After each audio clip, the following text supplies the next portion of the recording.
And then, I also like the level of inclusion in the new ministers. 4 male, 3 female. I wish it were possible to have a 50-50, but it's not really possible under the circumstances. There are 7, but that's a very good, inclusive thing. I think first the task before each one of them is to bring in new energy into the entire cabinet. They are new people. It's like you substitute a player in the middle of a game. You remove a person that is tired and you bring a new person that is with a lot of vigor. So they're supposed to bring some new dynamism into the cabinet as new people. And of course, each one of them has a very unique role to play. Probably the one with the most difficult role is the guy that is coming in to be the head of the Ministry of Livestock. The Ministry of Livestock, as at present, until the pronouncement by the president, does not exist. So it's like constructing. There's no antecedent. It is constructing a new structure entirely. They may have the directors and departments that handle issues that have to do with livestock in the Ministry of Agriculture before, but bringing them together under a new ministry and beginning to set up, the ministry, delineating which parastatals of the current Ministry of Agriculture will go to under the purview of the new Ministry of Livestock. All of these things are going to be. But that would be for the head of service, perhaps. Yes, but the coordinating person is still the minister. So he has a task. And sometimes, to even set up one agency of government takes a lot of time and a lot of considerations. And so he has perhaps the most difficult task. And I believe this is the first time we're having a Ministry of Livestock at the national level.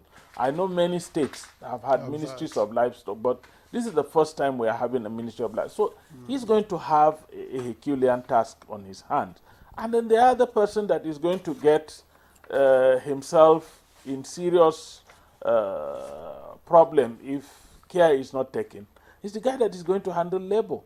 Because there's a lot of disquiet in industrial relations across board. Unions already saying, look, even the new minimum wage is no longer a living wage, and all that, and then there will be questions about consequential adjustments, questions about unmet expectations by labor. Already now, SANU and NASU were on strike, but they have returned for 1 month, and that if their 3-month salary is not paid, they will go back on strike. And so the Labor Ministry is going to be very, very active, and we hope. Then the man going to take charge of humanitarian affairs. I don't know whether all eyes on him.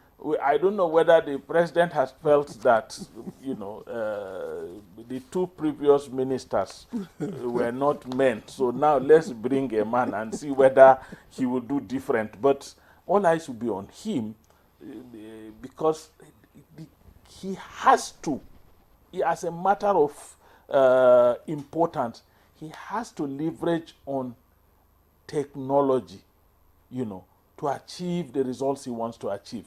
Nigerians are asking questions about how to identify vulnerables for intervention. What method are you going to use? What are you going to, So he has to find a way to ensure that the data that he will capture of people who are vulnerable are data that can be made available on request. For example, say, I want to know how did you arrive at this, and he says, look, check. Go to the list from your state, look at the people and tell me whether they're actually vulnerable or not. So he needs to do a lot of data harvesting and and make it as transparent and as open as possible. My brother had already spoken about the trade and investment. Every day we hear stories about industries folding up. We need to bring back the life. And I tell you that if you go to some of the industrial hubs, especially in places like Kano and Kaduna, you would not help but shed tears. We need to bring back the vibrancy of our industrial sector. But unfortunately, you cannot have an industrial sector that is functional if you do not address the power sector. And the power sector of recent has been having some hiccups. So the Minister of Trade and Investment must, as a matter of course, coordinate, liaise, and work very closely with the Ministry of Power to ensure that there is power in industrial hubs so that the industries can come up again. And I think Bianca Ojukwu had already shown, what she could do when she was made an ambassador. She upgraded the embassy where she served.